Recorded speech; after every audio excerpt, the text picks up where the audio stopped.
Okay, in the second talk for the chapter,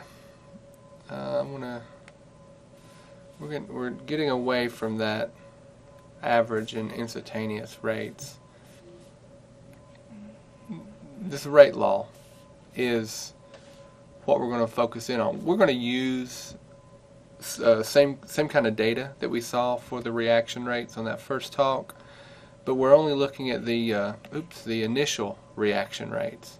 So if you remember, this is what the data looked like for one set of data from the last talk. We took, so just to interpret this information, it means we started off at 0.1 molar concentration of this, what's called tert-butyl chloride.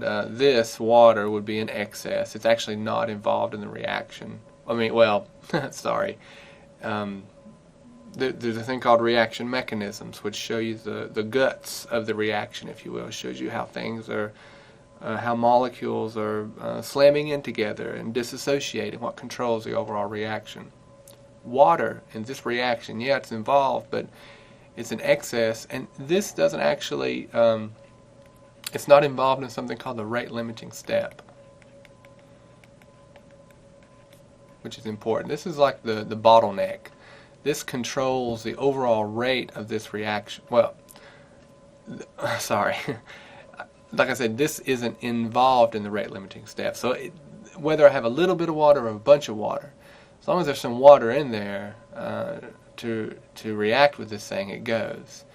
The only thing that's involved in the rate limiting step for this particular example is this tert-butyl chloride. So the slow step, the bottleneck that controls how quickly this thing drops off and then continues out, that bottleneck is only associated with this particular molecule. The rate law starts getting at this kind of information. The rate law is determined by looking at just the initial reaction rate at the very beginning of the reaction. So we don't, honestly, for this particular part, we don't deal with any of this data. Let's look again. Here's another bit of data. And what we're going to see is, well, this data doesn't quite fit in with our talk right now, but we're only going to be looking at the instantaneous rate right at the beginning of the reaction, when the concentration of this guy is really high. Okay? And what we're going to see is we can, in this particular scenario that we saw last talk, we started out, this is just one reaction going on, and it follows the concentration of this thing as it decays down on that exponential decay from that last slide. And what we're gonna, and then we can tap into this and get a instantaneous rate if we wanted to.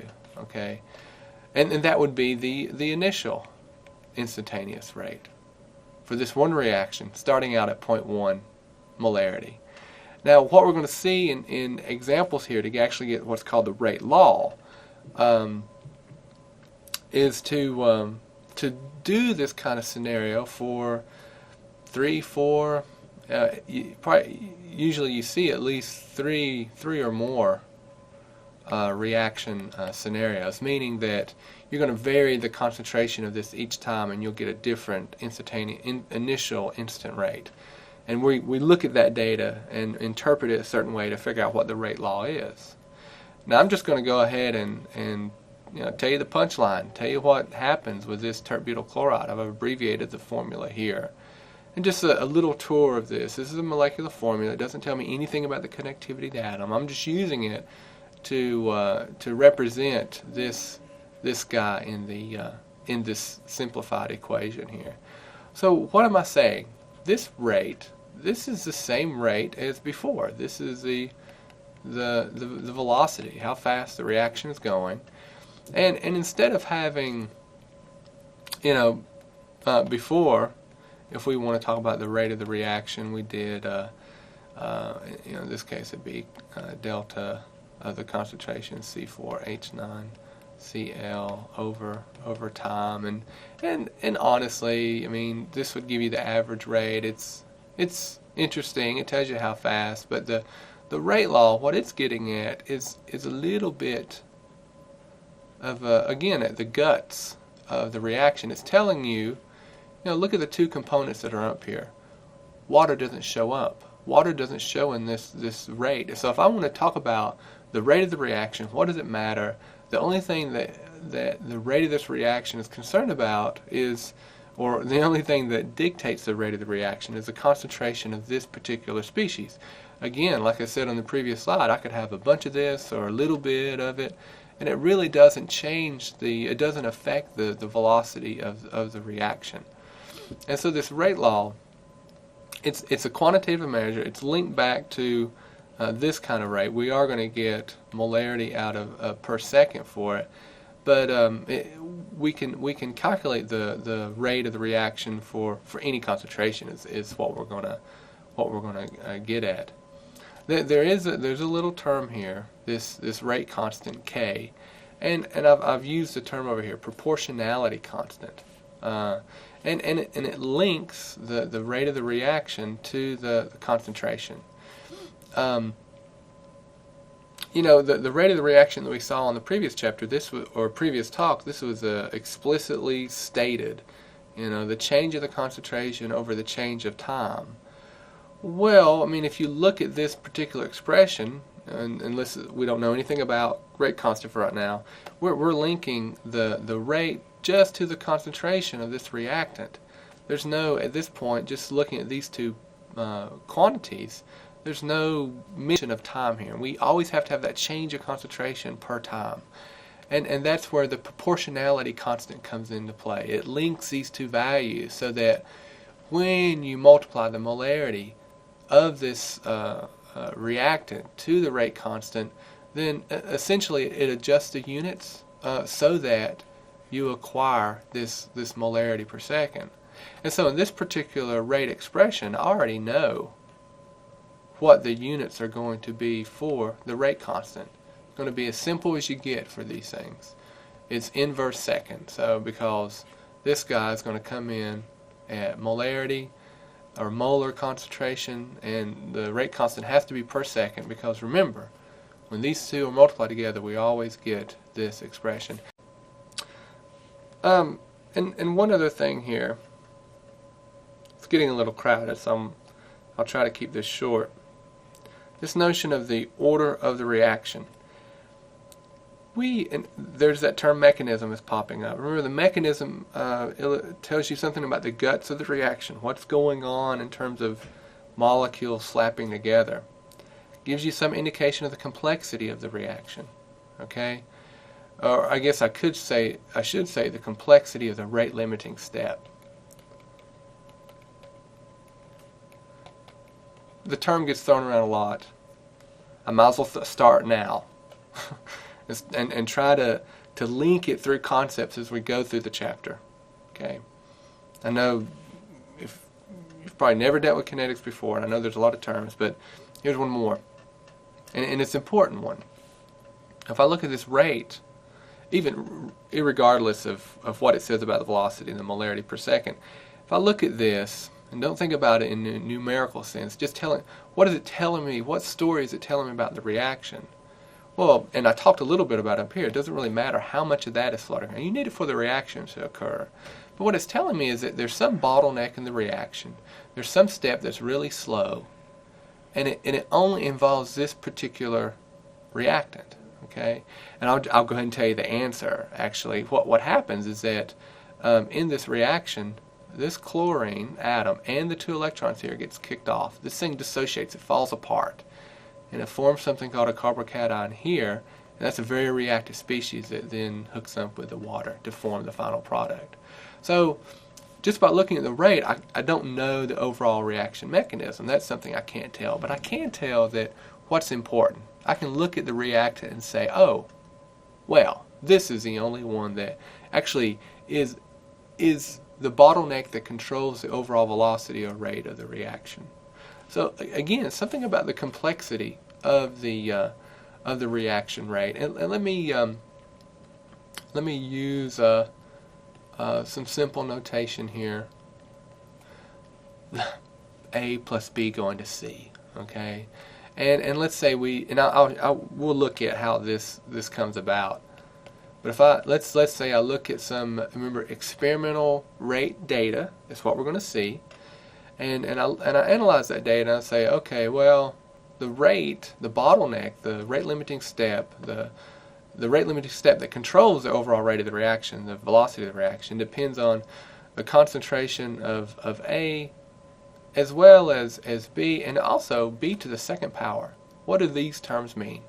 Well, there's two ideas here. One is just how to interpret the data, and the other is what is it saying about the complexity of your sample here, okay, or of your reaction. So first, just the interpretation. There's some notation here that doesn't get too heavy. This is raised to the first power. And again, this is some indication of the complexity of the reaction. What role are these individual reactants playing in the overall bottleneck of the reaction? And so we say this is it's first order with respect to A, and the rate is second order with respect to B, and then overall we got to do a little bit of math. 3. 1 plus 2, it's third order overall.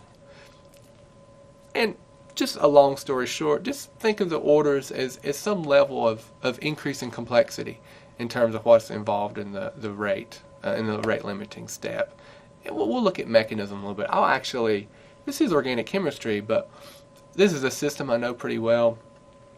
It's a system that's fairly simple as mechanisms go, and we'll come back to this in the reaction mechanism part and pick it apart a little bit and make another connection with the rate law here. So we will come back to this thing. Actually, let me just, that was getting messy. There's our expression again. What about K? Well, please remember this always. If you think back to that very first talk we did for chapter 14, I did the simple reaction where we looked at the average rate of whether we were looking at the disappearance of the reactant or the formation of the product. In both cases, we came up with the same value for the average rate. Okay. And now, no matter how complicated this expression is, whatever reaction we're looking at, the rate is always going to be molarity per second. That's where this proportionality constant come in. The rate of this reaction is dependent upon its third order. There's a lot of things going on here, a lot of concentration terms that gets thrown around for these calculations. The proportionality constant is there it's sort of a filter, if you will. If you do the math here, you got molarity here and then molarity squared. It comes out at molarity to the third. You sort of have to filter that out and combine it with the K so that you wind up with the moles per second there. Well, let's go through that.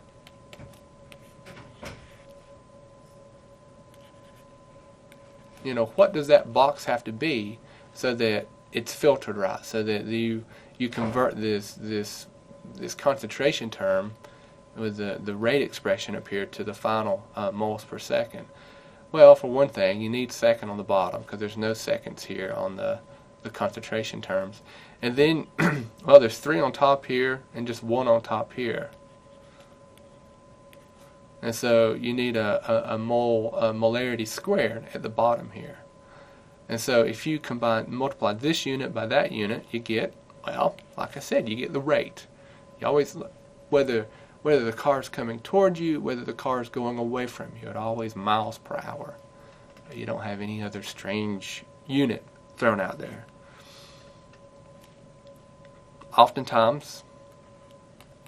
instead of putting it in this form, you see it that way. Okay. Now this is a third order overall, third order reaction. And as you increase in the order, the complexity of this increases. If you think, I guess we can go back here. Yeah, I know there's a lot of junk here, but this is a first order reaction overall. Notice what I'm saying. This is a first order reaction with respect to this compound, and it's a first order reaction overall because that's the only one there.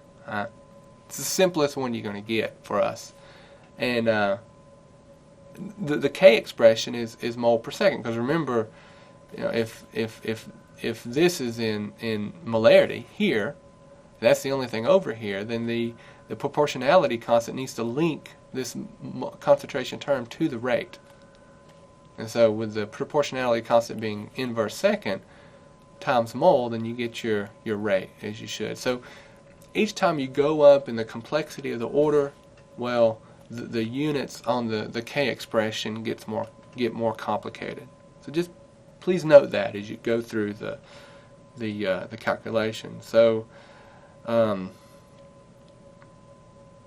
I'll just go ahead and tell you, if you have a second order reaction, that's what the rate constant is. The units on the rate constants are going to be. First, second, third, those are the three most common ones you're going to come across. But, I mean, we can keep going up. I mean, at least conceptually we can. And again, each time the concentration term, or the K unit, gets more complicated, you can see you start adding a molarity term on the bottom is what happens. This is a first order reaction overall. Now, I'm telling you that's the case. This is something, there's a methyl isonitrile to acetonitrile going over one bump here. We'll pick apart these energy diagrams a little bit. If you take my Organic 2 class, if you take my sophomore level organic chemistry series, I look at a lot of these. This tells us a lot of information about what's happening in the reaction. And I do try to make that connection with the chemical reaction that's occurring. This is a first order reaction, so you see all it is involves the flipping of this carbon-nitrogen triple bond there. And so if I was to say the rate here, well, it would just be, that should be an N and C. I'm using the methyl acetonitrile here. But that's what the rate expression is telling you. And notice, again, it's a pretty simple, it's just one bump. This is referred to as a transition state. There's some, or activated complex. There's a couple different terms for the thing. I call it a transition state. It's just some high energy configuration that these atoms have to get into, that they have to pass over to make it down to the product side. That's just a basic idea, and there's a certain amount of energy that's required for it to get over. We'll go back to this and look at it. But it's a fairly simple one bump process. Okay, first orders are not always like this, but usually they're pretty I guess simple. The ones we'll see anyway. Now, if you want to talk about using real data to figure out the rate law, well, here's a table from the book. Again, I don't mean to beat a dead horse, but it's the initial rates. Here's the dead horse I'm beating. Right? Exponential decay. I'm not dealing with this region of the data. I'm just looking at, really, just think of this value is the instantaneous rate right at the beginning of the calculation, right at the beginning of the experiment. What are they doing here? They're doing 8 different experiments. Most of them you won't require that many, and then they're varying the concentration of the two reactants. And just to show you what the reaction is. Let's see, and H2O, 2H2O. Let's see if it's balanced. Yeah, it's all balanced. Oh, actually, sorry, let me go back for a minute. I know what I was going to do. If you look at this, expression, the reaction that I proposed here with A to B to C, actually, I can't believe I talked about this I did this without even mentioning this molar issue. It's so important. What's important is that there's no correlation between the molar. Treat this as a properly balanced equation, okay, and 1 and 1 going to 1. There's no correlation between the molar values and then what the concentrations are raised to.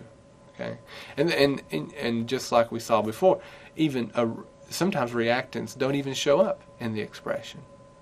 Okay, so going from here to here is not just simply, bringing these things down and using the molar. There's no correlation whatsoever. What we have to do is we have to look at this initial data and then go through the motion that I'm getting ready to talk about here. And what you have to do is you have to look at each one of these individually, and let me just, okay, so, and any two of these will do. I'm just going to pick the first two. So I'm keeping the, for this one here, this is constant. Why do I look for this? Well, now if I look over here, what we see is a doubling of the concentration. So what we can do is say, for this example here in blue, I say, well, how does the changing concentration of the ammonium ion, how is that affecting the overall rate?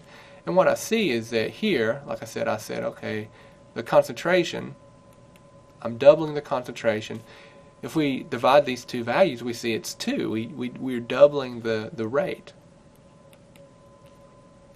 Times 2. So it's like a 1-to-1 hit. You double this, you double that. You triple that, you triple that. We say this is first order. First order in the reaction. It's definitely involved in the bottleneck, the rate limiting step. Now, if I was looking at these two data points or these two experimental values here, and I see doubling here, if there was no change in the observed rate, then it tells me that ammonium would not be involved in the rate limiting step, in the bottleneck that is controlling the overall rate of the reaction. That's important to know. That would be water in that last example. Water here. You can, if I kept this concentration the same over a series of 8 reactions, and I started jacking up the water concentration, what I would see is that the initial rate wouldn't change. It tells me that water isn't involved in that bottleneck step, the rate limiting step. Okay, so that's the ammonium. In red, I want to do the nitrite. Oh, I did it right here, nitrite. And again, I'm looking for that pattern. So, okay, so these two are constant. And I could have picked any combination of these guys. That means that any change in the initial rate here is a function of these two guys here, the change in the concentration of the nitrite. Okay, so again, there's the nitrite on. And what am I doing? I'm concentration, I can see it doubles. What happens to the rate? And it doubles as well. If you divide 21.6 by 10.8, you get around 2 or so. And so, it's a one hit. Double this, you double that. Triple that, you triple that. It's first order as well. This alone tells me my answer. It tells me that the rate of the reaction is equal to some proportionality constant. It's dependent upon the concentration of ammonium to the first order, and it's also dependent on the concentration of the nitrite ion to the first order. And that's my entire expression. So again, it's second order overall. And there's a certain type of mathematics we're going to use on these things in the next talk.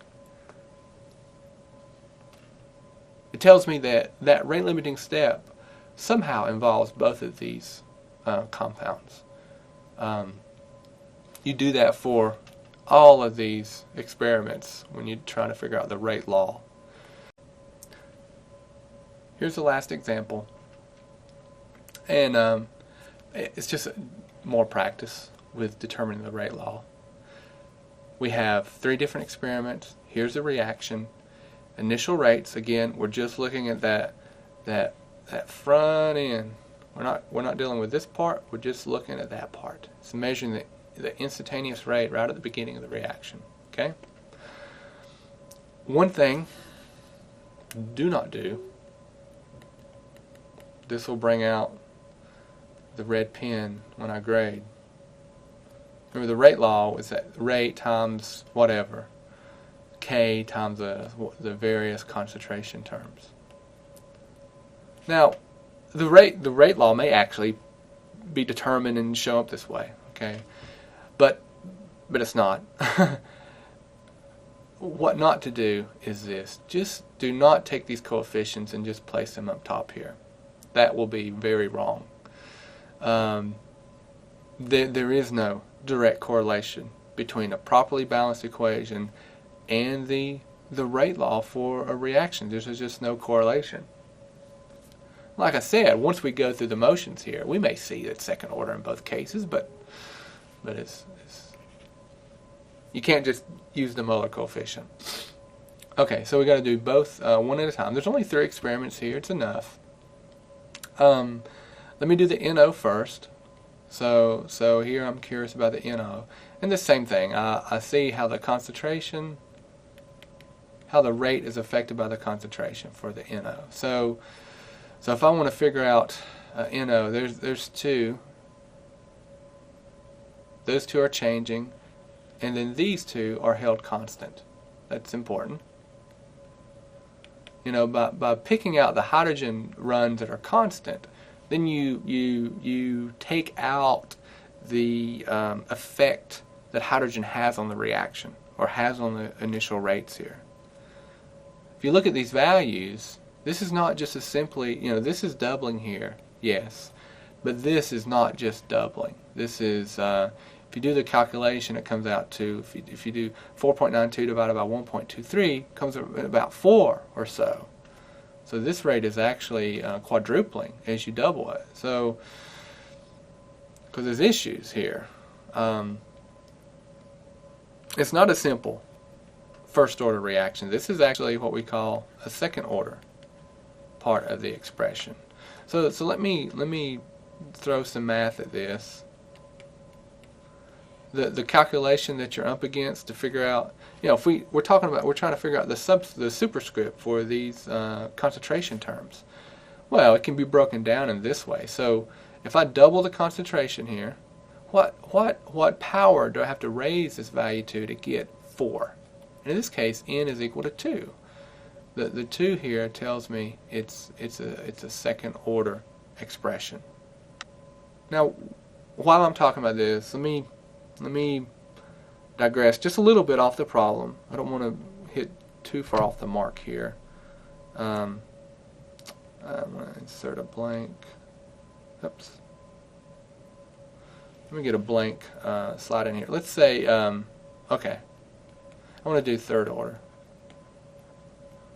Now we don't see a third order in the particular problem we're working. I just want to show you what it would look like. So let's say that the concentration is doubled. Well, what would be the rate of a third order expression? Well, what is 2 raised to the third power? 2 times 2 times 2, that's 8. And so what we would see in that kind of tabulated data is that for every doubling of the concentration, you actually get the rate increasing by an 8-fold change. It shows the importance. It would show the importance of that particular reactant in the rate limiting step. It would mean the rate limiting step is very sensitive to that particular reagent. Okay, so back to our problem here. So this one, second order, you know, again, use order as some sort of notion of how complicated things are. with respect to that one reactant. I'm not finished. I have to do the same thing for the hydrogen gas. And it'd probably be easier if I just erase this thing. Let me clean this off. So in red, we got hydrogen. We have to do the same thing. We have to take the other one off the table. There's our constant value. This one's doubling, times 2. This initial rate is doubling. Okay, so it's first order. Right? 2 raised to the what power equals 2? Well, n has to be 1, first order. And now we can do our rate law. You know, the front end of any rate law is the same. Rate equals k. This part is what's complicated. Well, I mean, complicated too. I mean, to an extent. When you first get a hold of it, sure. But I tell you, a little practice. Watch this a few times if you want, if you need to. Rewind it just to the beginning of this problem and watch how I go through this argument. You do this every single time. You know, one thing that's nice about chemistry is that it may be complicated, but oftentimes, especially for your undergraduate courses, there's a repetitiveness about the procedure. So, I mean, the one thing that could complicate issues here is if you have some kind of third order reaction going on. And you see what happens. I mean, there's a huge increase in the rate with the doubling of the concentration and so on. So there's our rate constant, and we're actually going to use the rate constant in some more calculations here. So I went ahead, see, I already knew the answer. So here's the rate constant being expressed there. We want to calculate the rate law is being expressed here. We want to calculate the rate constant. Remember, that's K. Now, I've already talked about, I'll do it quickly. The rate here would be moles per second. Mole squared times mole, give us that moles to the third. So, you know, what do the units have to be for the rate constant? Well, I did this earlier for a third order reaction overall, which is what we have here. You know, this is a third order, 2 plus 1, third order overall. So we already know the units for our rate constant. We want a numerical value. How do we do that? Well, we have data. We have a formula. Appreciate what's being told here. You know, this rate now is the rate for this reaction really under any concentration condition. The only thing that has to happen is, well, it's this thing, I don't know, it's probably 25 degrees Celsius when this thing was run, maybe. Who knows? Well, actually, I better take that off. I'm not sure what the temperature is. It's a constant temperature all the way through. And so as long as you hold the temperature the same, then you can always calculate the rate depending on what concentrations you have. So a couple of variations in concentration. There's the rate. We have 3 values. One is unknown. We solve for that unknown value. And it boils it down to a plug and chug game.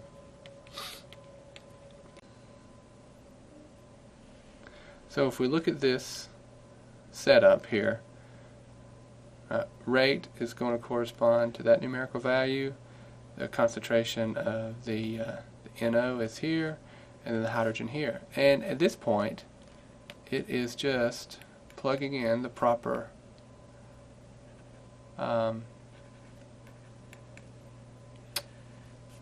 data values and making sure that you square them where needed.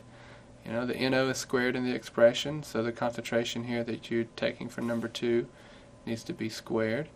And then you take the hydrogen as is. I forgot to, there should be molarity on both of those there.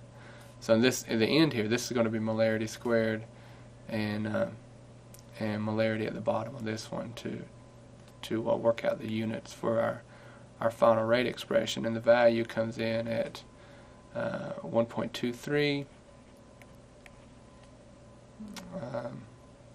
molarity to the minus 2, and then inverse seconds. Remember, this is a third order rate expression, and so this is the units that the proportionality constant, that rate constant, needs to take on to relate the concentration of the reactants to the observed rate that you see there. And just notice up here in the corner, just reminder, 1 over x equals x to the negative 1. This is a relationship to help explain what the negative values, how to help you to interpret that. Now once we have our rate constant here, and again we could have determined the rate constant from any of those 3 experiments, and I just arbitrarily chose number 2.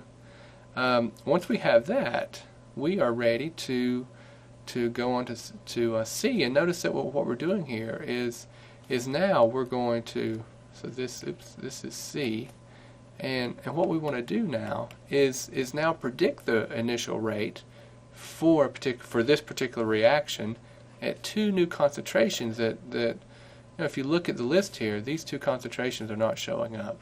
And so what we can do is we can use this rate law expression and the rate constant, once we calculate it, to actually predict and calculate the rate at any given set of concentrations at this particular temperature.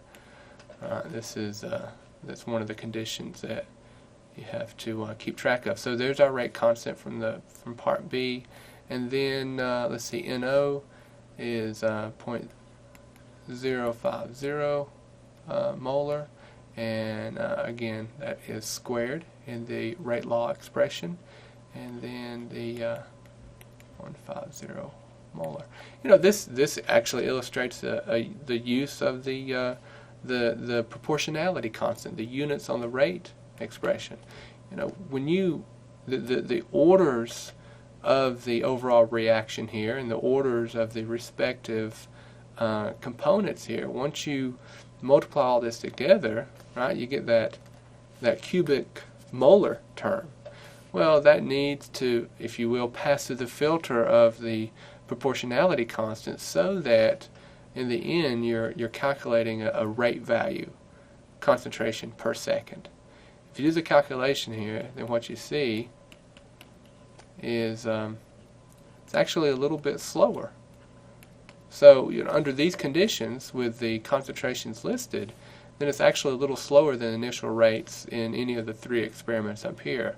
The main feature you're seeing here, you're dropping the concentration of the NO quite a bit compared to what you see here, and the NO is a very important component of that rate limiting step. And so as a result, changes in the NO concentration